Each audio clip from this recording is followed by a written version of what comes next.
মায়ের সাথে যেভাবে কাজ করলাম গল্পটি সম্পূর্ণ শুনলে আপনাদের মেশিন দিয়ে পানি চলে আসবে, কারণ বাবা মায়ের সাথে ঠিকমতো কাজ না করায় মা নিজেই আমার সাথে কাজ করল। বন্ধুরা, গল্পটি শোনার আগে অবশ্যই আপনারা কানে হেডফোন লাগিয়ে নিবেন এবং হাতের কাজ করার আগে অবশ্যই হাতের কাছে টিস্যু রাখবেন। আমার নাম সন্দীপ। আমি মধ্যপ্রদেশের একটি ছোট শহরে বাস করি। সেখানেই আমি এবং আমার পরিবার থাকি।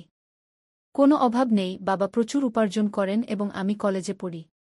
আজ আমি আপনাদের আমার জীবনে ঘটে যাওয়া একটি আকস্মিক ঘটনার গল্প শোনাতে যাচ্ছি। এটি সেই সময়ের কথা যখন আমি কলেজে পড়তাম এবং তখন ততটা বুদ্ধিমানও ছিলাম না। আমাদের বাড়িতে আমি, আমার মা এবং বাবা থাকি। আমাদের বাড়ি বেশ বড়, যেন কোনো ধনীর বাংলো। বাবা সকালে কাজে চলে যান এবং রাতে দেরি করে বাড়ি ফেরেন। সেই সময় বাড়িতে শুধু আমি এবং মা থাকতাম। আমি কিছুক্ষণ পড়াশোনা করতাম এবং পরে ঘুমিয়ে পড়তাম। কিন্তু মা সবসময় বাবার জন্য অপেক্ষা করতেন। সেই সময় আমি কলেজের শেষ বছরে ছিলাম। এক সকালে যখন আমি কলেজে যাওয়ার প্রস্তুতি নিচ্ছিলাম, তখন আমি মায়ের জোরালো কণ্ঠ শুনতে পেলাম। তিনি বলছিলেন, তুমি কি করছ? রাত 2টায় বাড়ি আসো এবং বলো অফিসে কাজ ছিল। রাত 2টা কোন অফিসের কাজ চলে? সরাসরি বলো না যে তুমি সেই মেয়ের সাথে ছিলে। মা খুব রেগে গিয়েছিলেন। আমার মা সাধারণত কারো উপর রাগ করতেন না, তার স্বভাব খুব শান্ত ছিল। কিন্তু আজ কি হয়েছিল জানি না, মা খুব রেগে গিয়েছিলেন। আমি 2টায় আসি বা 3টায়? 3টা বাজে, তোমাকে যা চাইছে তা মিলতে হচ্ছে না, পরে চুপ থাকো। বাবা তীব্র আওয়াজে মাকে বললেন, কি চাইছে তা মিলছে? টাকা, গহনা, এসব ছাড়াও কি কোনো সুখ থাকে? এখন আর কিছু বলো না, কিন্তু এখন আর সহ্য হচ্ছে না। 3-4 মাস হয়ে গেছে, তুমি আমাকে ছুঁয়েও দেখোনি। শেষ ওই মেয়ের মধ্যে এমন কি আছে যা আমার মধ্যে নেই? মায়ের আওয়াজ আরও তীব্র হয়ে উঠল। তখন বাবা রেগে বললেন, বারবার মেয়ে বলো না, নইলে। তাহলে কি করবে? মা উল্টো জবাব দিলেন। সেই সময় বাবার রাগ অনেক বেড়ে গিয়েছিল। তখনই হঠাৎ ধমকের আওয়াজ এল এবং সঙ্গে সঙ্গেই মায়ের চিৎকারে পুরো ঘর গুঞ্জে উঠল। আমি তৎক্ষণাৎ আমার ঘর থেকে ছুটে তাদের বেডরুমের দিকে গেলাম। যে দৃশ্য আমি দেখলাম তা দেখে আমি হতবাক হয়ে গেলাম। বাবা মাকে বেল্ট দিয়ে মারছিলেন। মা ব্যথায় চিৎকার করছিলেন, কিন্তু বাবা থামার নামই নিচ্ছিলেন না। আমি কিছু না ভেবেই মায়ের উপর ঝাঁপিয়ে পড়লাম, যাতে তাকে বাঁচাতে পারি। কিন্তু বাবা তখনও থামলেন না। যেই আমার উপরেও 2-4টি বেল্টের আঘাত লাগল, বাবা থামলেন এবং তিল মিলিয়ে আমার দিকে রেগে তাকাতে লাগলেন, তারপর বাড়ি থেকে বেরিয়ে গেলেন। পরের দিকে আমি মায়ের দিকে তাকালাম। মায়ের চোখ থেকে অশ্রুধারা বয়ে যাচ্ছিল। আমি মাকে সাপোর্ট দিয়ে উঠিয়ে দিলাম। উঠতে গিয়ে মা কেঁদে উঠলেন। আমি তাকে বিছানায় বসালাম। তখন পর্যন্ত তার হাত ও পিঠে লাল দাগ পড়ে গিয়েছিল। এ দেখে আমার বাবার উপর প্রচণ্ড রাগ উঠল। কোনো মানুষ এত নিষ্ঠুর কি করে হতে পারে? কেউ নিজের স্ত্রীকেও এভাবে মারতে পারে? তখন আমি দ্রুত রান্নাঘরে গেলাম। একটি বাটিতে তেল ও হলুদ মিশিয়ে মায়ের কাছে নিয়ে এলাম। মায়ের পিঠে 2-4টি বেল্টের আঘাতের ব্যথা অনুভব হচ্ছিল। মা ফুপিয়ে ফুপিয়ে কাঁদছিলেন। এরপর আমি মায়ের হাত ও পিঠে তেল হলুদের মিশ্রণ লাগানো শুরু করলাম, যেখানে তাকে মারা হয়েছিল। কিছু জায়গায় হালকা রক্ত বের হয়েছিল। মিশ্রণ লাগানোর পর আমি বাটিটি একপাশে রেখে মায়ের পাশে বসে পড়লাম। মা আমাকে দেখে তৎক্ষণাৎ আমাকে জড়িয়ে ধরে কাঁদতে লাগলেন। পরে তিনি আমার গলায় মুখ লুকিয়ে জোরে জোরে কাঁদতে লাগলেন। মায়ের অশ্রুতে আমার কাঁধ ভিজে গেল। আমি তার পিঠে হাত বুলিয়ে তাকে শান্ত করার চেষ্টা করছিলাম। আমরা দুজন অনেকক্ষণ ধরে এভাবেই একে অপরের বাহুতে ছিলাম। তখনই মায়ের হাত যখন আমার পিঠের দাগগুলো স্পর্শ করল, তীব্র ব্যথার ঢেউ উঠল এবং আমি কেঁদে উঠলাম। মা যেই এটা বুঝতে পারলেন, তিনি তৎক্ষণাৎ আমার থেকে সরে গেলেন। পরে মা আমার শার্ট উপরে তুলে সেই বাটি থেকে তেল হলুদের মিশ্রণ ধীরে ধীরে আমার পিঠে লাগাতে লাগলেন। লাগানোর সময়ও তিনি ফুপিয়ে ফুপিয়ে কাঁদছিলেন। তুই কেন আমার জন্য মাঝখানে এলি? অকারণে তোরও মার খেতে হলো, মা এমন বললেন। তখন আমি তাকে বললাম, মা, তোমার জন্য যদি আমার প্রাণও চলে যেত, তবু আমার কোনো দুঃখ হতো না। কিন্তু তিনি তোমাকে মারলেন। যখন আমি এ কথা বললাম, তখন মা আমার দিকে তাকিয়ে বললেন, তোকে বলব কি না ভাবছি। ছেড়ে দে, এখন তোকে এসব জানা উচিত। গত 2 বছর ধরে তোমার বাবা একটি মেয়ের পেছনে ঘুরছে। রাতে দেরি করে আসে এবং আমার জন্য যেন কোনো অস্তিত্বই নেই তার কাছে। আর আমাকে এ কথা বলতে লজ্জাও হচ্ছে যে গত কয়েক মাস ধরে সে আমাকে ছুঁয়েও দেখেনি। কয়েকবার মনে হয়েছে আমি নিজের প্রাণ দিয়ে দিই। কিন্তু আমার পরে তোর কি হবে এ ভেবে আমি এমন পদক্ষেপ নিইনি। কিন্তু সত্যি এখন এই জীবন থেকে ক্লান্ত হয়ে পড়েছি। এখন আমি ঠিক করেছি একই ঘরে থাকব, কিন্তু তার সাথে কোনো সম্পর্ক রাখব না। মায়ের এ কথা শুনে আমি ভাবনায় পড়ে গেলাম।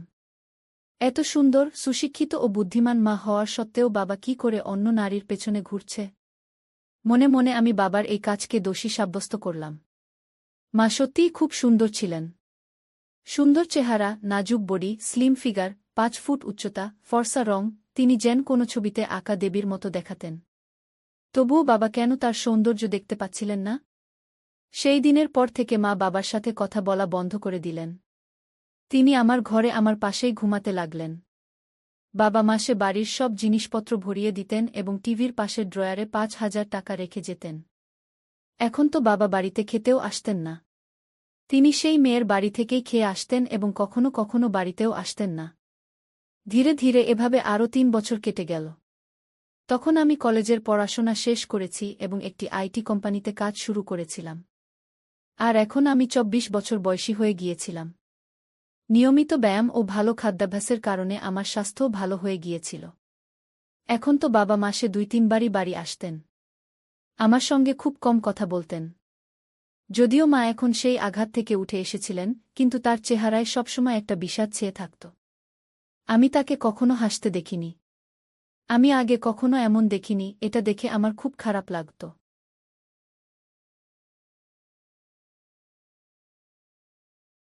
যখন আমি চাকরিতে যোগ দিই, কোম্পানি আমাকে একটি ল্যাপটপ দিয়েছিল, তাই আমি বাড়িতে ইন্টারনেট সংযোগও করিয়ে নিয়েছিলাম। ছোটবেলা থেকে মায়ের সঙ্গে থাকার কারণে আমার বেশি বন্ধু ছিল না, মাই ছিলেন আমার সবচেয়ে কাছের বন্ধু। সন্ধ্যায় যখন আমি কাজ থেকে বাড়ি ফিরতাম, ফ্রেশ হয়ে চা খেতাম এবং পরে বেডরুমে গিয়ে ল্যাপটপে ইন্টারনেট ব্যবহার করতাম। এটা আমার সময় কাটানোর মাধ্যম হয়ে উঠেছিল। সেই বয়সের কারণে আমি ইন্টারনেটে বিভিন্ন ধরনের সিনেমা দেখতাম, কিন্তু আমার সবচেয়ে বেশি পছন্দ হতে শুরু করেছিল মা এবং ছেলের মধ্যে সম্পর্ক নিয়ে সিনেমা। ধীরে ধীরে মায়ের দিকে তাকানোর আমার দৃষ্টিভঙ্গিতেও পরিবর্তন আসতে শুরু করেছিল। একদিন সোমবার ছিল, রাত প্রায় 9টা বাজে, হঠাৎ বাবা বাড়ি এলেন। আমাদের বাড়ি মায়ের নামে ছিল।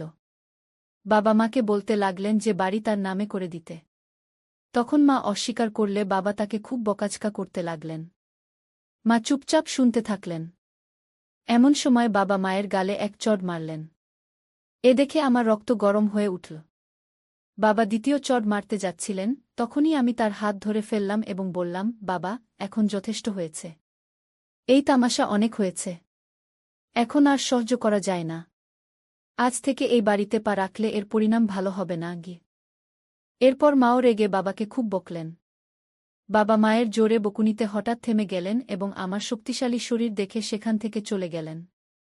পরে আমি দরজা বন্ধ করে মায়ের কাছে গেলাম। মা আমাকে চোখে অশ্রু নিয়ে দেখলেন এবং দৌড়ে এসে আমাকে জড়িয়ে ধরে ফুপিয়ে ফুপি কাঁদতে লাগলেন। আমিও মায়ের কোমর শক্ত করে ধরে তাকে আমার বাহুতে জড়িয়ে নিলাম।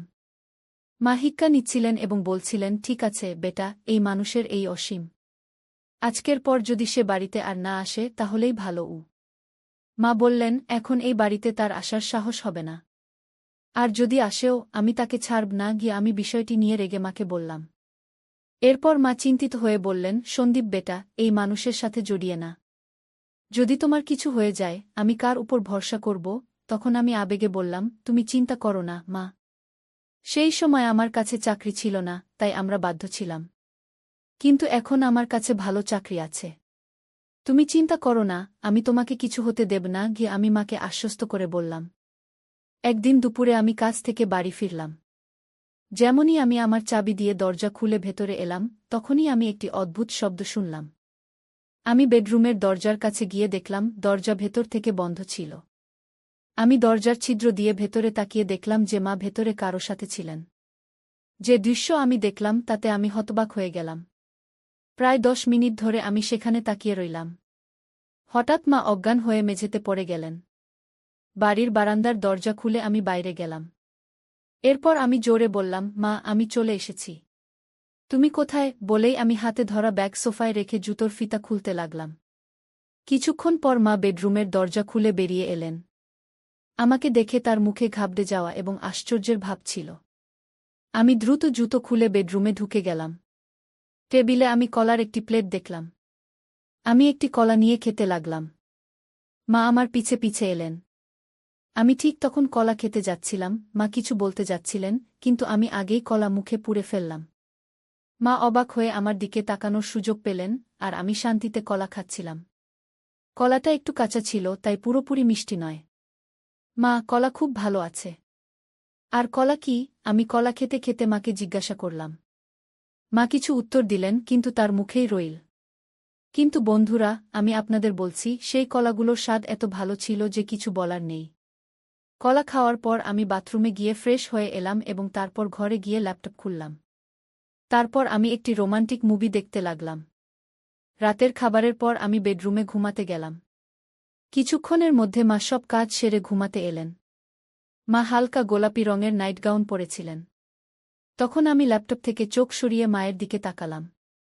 মা নিচু হয়ে তাকিয়া ঠিক করছিলেন। তাকিয়া ঠিক করার পর মা বিছানায় শুয়ে পড়লেন। তখন আমিও আমার ল্যাপটপ বন্ধ করে দিলাম। তারপর লাইট বন্ধ করে ঘুমানোর চেষ্টা করলাম। কিন্তু আমার ঘুম আসছিল না। আমার মাথায় সারাদিনের সেই ঘটনা বারবার ঘুরছিল। অনেকক্ষণ ধরে আমি জেগে রইলাম, আর মা শান্তিতে ঘুমাচ্ছিলেন।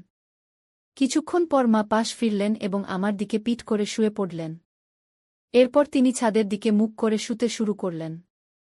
আমি কিছুক্ষণের জন্য ভয় পেয়ে গেলাম, কিন্তু যখন মা জাগলেন না, তখন আমি কিছুটা স্বস্তি পেলাম। আমার সাহস বেড়ে গেল এবং আমি ধীরে ধীরে মায়ের দিকে তাকাতে লাগলাম। মা কিছুক্ষণের জন্য আমার দিকে তাকালেন এবং তারপর চোখ বন্ধ করে নিলেন। আমি বুঝে গেলাম যে তিনি এখনও জেগে আছেন। আমি আরেকটু এগিয়ে গেলাম এবং নিজেকে সন্তুষ্ট মনে করলাম। মাও খুশি ছিলেন। তিনি কিছু বলেননি, কিন্তু আমি অনুভব করছিলাম যে তিনিও সন্তুষ্ট হয়েছেন। মা, কি হয়েছে? তুমি চুপ কেন? তোমার ভালো লাগেনি? আমি যখন এমন জিজ্ঞাসা করলাম, তখন তিনি বললেন, না রে বেটা, আমার তো খুব ভালো লেগেছে। তুই মাকে খুব খুশি করেছিস কি? তারপর আমি মায়ের পিঠে স্নেহে হাত বুলাতে বুলাতে বললাম, মা, এখন থেকে তোমাকে কলা খেতে হবে না গু। আমি ধীরে ধীরে এমন কথা বললে মা বলে উঠলেন, বেটা, তোমার এটা কি করে জানা হলো? মা অবাক হয়ে আমার দিকে তাকিয়ে জিজ্ঞাসা করলেন। তখন আমি তাকে বললাম, আজ দুপুরে যখন আমি বাড়ি ফিরলাম, তখন ঘর থেকে তোমার কণ্ঠ শুনতে পেলাম। যখন আমি দরজার ছিদ্র দিয়ে দেখলাম, তখন সব বুঝে গেলাম। তখনই আমি ঠিক করলাম, এখন থেকে মাকে কোনো কিছুর অভাব হতে দেব না গে। সন্দীপ, আমার রাজা, তুমি তোমার মাকে কত ভালোবাসো, মা আবেগপ্রবণ হয়ে বললেন। হ্যাঁ মা, এখন থেকে তোমাকে আমি কোনো কিছুর অভাব হতে দেব না, আমি বললাম। এখন বাবাও আমাদের আর প্রতিদ্বন্দ্বিতা করবে না, এবং তিনি আর এই বাড়িতে পা রাখবেন না। তাই তুমি এখন চিন্তা করো না, আমরা এখন সুখে থাকব, আমি মাকে আশ্বস্ত করলাম। সেদিন আমরা দুজনেই সুখ ও শান্তির আনন্দ উপভোগ করলাম এবং তারপর আরামে ঘুমিয়ে গেলাম। পরের সকালে মা সব কাজ সেরে আমাকে জাগাতে এলেন। আমি দ্রুত প্রস্তুত হয়ে চা খেলাম এবং আমরা দুজনেই গল্প করতে লাগলাম। তখনই আমরা দেখলাম, বাবা হঠাৎ এসে আমাদের সামনে দাঁড়িয়ে গেছেন। মা বাবাকে জিজ্ঞাসা করলেন, এখন তোমার কি চাই? একবার বলে দিয়েছি যে আমরা এই বাড়ি দেব না, তাহলে আবার কেন এসেছ? বাবা উত্তর দিলেন, আমার এখন বাড়ি চাই না। আমি শুধু এটা বলতে এসেছি যে আমি এখন আরেকটি বিয়ে করতে যাচ্ছি, তাই তোমাদের থেকে তালাক চাই। তারপর মা আমার দিকে তাকিয়ে জিজ্ঞাসা করলেন, তোমার কি বলার আছে? আমি বললাম, মা, তুমি যা সঠিক মনে করো তাই করো। আমি তোমাকে কোনো কিছুর অভাব হতে দেব না, আমার উপর বিশ্বাস রাখো। মা তখন বাবাকে তালাকের জন্য হ্যাঁ বলে দিলেন। দুপুরে মা এবং বাবা দুজনেই অফিসে গেলেন এবং তাদের বাকি আইনি কাজ সেরে ফিরে এলেন। তারপর থেকে বাবা আর কখনো আমাদের দেখা দেননি এবং আমরাও তাকে খুঁজে বের করার চেষ্টা করিনি। আমরা দুজনেই এখন আমাদের বাড়িতে খুশি ছিলাম এবং বাবাও তার সেক্রেটারির সাথে খুশি ছিলেন। এখন আমরা দুজনেই একা থাকি এবং আমাদের সুখ দুঃখের খেয়াল রাখি। এমনি করে চলতে চলতে এখন অনেক বছর কেটে গেছে। এখন মা আমাকে বলতে শুরু করেছেন, এখনও তোমার অনেক জীবন বাকি আছে, তুমি কোনো ভালো মেয়েকে দেখে নাও, যাতে আমি তোমার বিয়ে দিতে পারি। এবং হ্যাঁ, বিয়ের পর আমাকে ভুলে যেও না গে। আমি হেসে বললাম, তোমাকে কিভাবে ভুলতে পারি মা, তুমি তো আমার মা। তখন আমরা দুজনেই হেসে উঠলাম। পরের কয়েক মাস আমাদের জীবন খুব শান্তি ও খুশিতে কাটছিল। মা এবং আমি এখন একে অপরের খেয়াল রাখতাম এবং একে অপরের সাথে খুশি ছিলাম। কিন্তু মায়ের কথা আমার মাথায় সবসময় ঘুরত। তিনি বলেছিলেন যে আমাকে আমার জীবনের কথা ভাবতে হবে এবং কোনো ভালো মেয়েকে বিয়ে করতে হবে। আমি এ বিষয়ে গভীরভাবে ভাবা শুরু করলাম এবং একদিন মায়ের সাথে খোলামেলা কথা বললাম। মা, তুমি ঠিক বলেছিলে। এখন সময় এসেছে যে আমি আমার জীবনের পরবর্তী পর্যায়ে এগিয়ে যাই। আমার মনে হয় এখন আমিও কারো সাথে আমার জীবন কাটানোর প্রয়োজন আছে। মা আমার মুখের দিকে তাকিয়ে মৃদু হাসলেন। এরপর তিনি বললেন, একদম ঠিক বলেছ বেটা, আমি সবসময় চেয়েছি তুমি তোমার জীবনকে খুশি ও ভালোবাসায় ভরে তুলবে। আমি তোমার জন্য খুব খুশি গু। এরপর মা আমার জন্য মেয়ে দেখা শুরু করলেন। কয়েক দিনের মধ্যেই মা একটি ভালো সম্পর্ক পেয়ে গেলেন। মেয়েটির নাম ছিল প্রিয়া। প্রিয়া খুব বুদ্ধিমান ও সংস্কৃতিবান মেয়ে ছিল। যখন আমি প্রথমবার তার সাথে দেখা করলাম, তখন আমার মনে হল যেন আমার জীবনের সেই শূন্যতা পূর্ণ হয়ে গেল। প্রিয়া এবং আমি খুব শীঘ্রই বিয়ের বন্ধনে আবদ্ধ হলাম। বিয়ের পর আমাদের বাড়ি আরও সুখের হয়ে উঠল। মা, প্রিয়া এবং আমি একটি পরিবারের মতো থাকতে শুরু করলাম। মা এখন এ বিষয়ে খুব খুশি ছিলেন যে তিনি আমাকে একাকিত্ব থেকে বের করে এনে আমার জন্য একটি নতুন জীবন শুরু করতে সাহায্য করেছিলেন। সময় কেটে গেল এবং আমাদের জীবন আগের চেয়েও ভালো হতে লাগল। মা এখন আগের চেয়েও বেশি খুশি ছিলেন এবং আমিও এ বিষয়ে সন্তুষ্ট ছিলাম যে আমি তার সব স্বপ্ন পূরণ করেছি। শেষে আমি শিখলাম যে জীবনের সম্পর্কের গুরুত্ব কতটা, তা সে মা-ছেলের সম্পর্ক হোক বা স্বামী-স্ত্রীর। সত্যিকারের ভালোবাসা ও সম্মানী সম্পর্ককে মজবুত করে এবং এই শিক্ষাই আমি আমার জীবনে প্রয়োগ করেছি। তাই বন্ধুরা, এই গল্পের মূল বার্তা হল যে পরিবারই আমাদের আসল শক্তি এবং যখন আমরা আমাদের পরিবারের পাশে দাঁড়াই, তখন সব কঠিন কাজ সহজ হয়ে যায়। আশা করি তোমরা এই গল্পটি পছন্দ করেছ। যদি গল্পটি পছন্দ হয়ে থাকে তবে লাইক করো এবং তোমাদের বন্ধুদের সাথে শেয়ার করো। এমন আরও রোমাঞ্চকর গল্পের জন্য আমাদের চ্যানেল সাবস্ক্রাইব করতে ভুলো না। ধন্যবাদ।